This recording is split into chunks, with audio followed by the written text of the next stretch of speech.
Eto na nga mga madlang beautiful people. Welcome to another day, another vlog.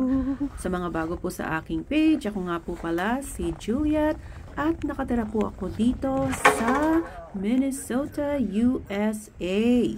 At dahil January nga ay winter dito sa Minnesota. Ayan, kitang-kita nyo naman guys, puro yellow ang ground.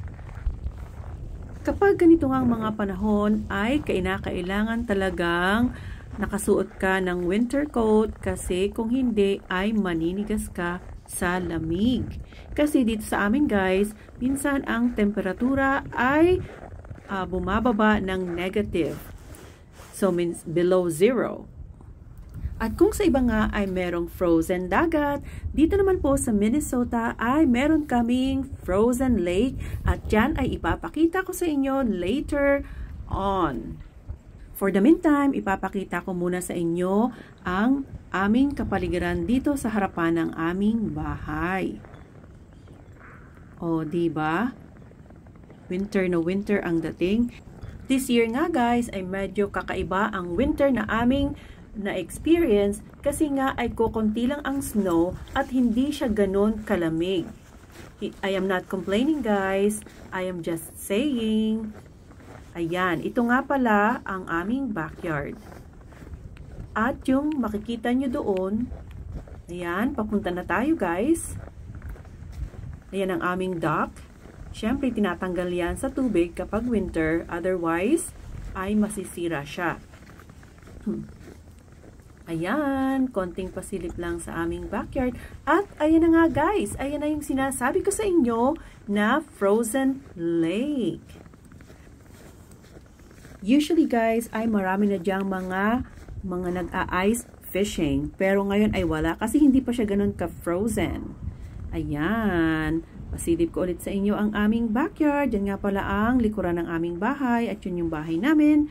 At ayan na ulit guys, ang frozen lake.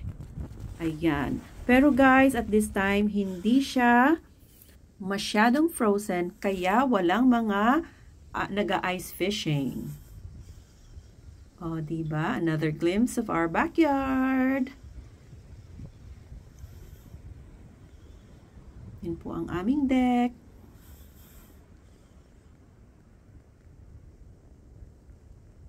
At yan ulit yung lake. Alam nyo ba guys, at this time ay nilalamig na ako. Pero, ayan, for the content ang person.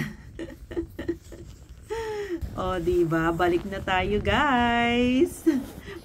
Kasi, during this time, I think meron siyang konting hangin at ang temperatura ay nasa 1 degree lang. Ayan.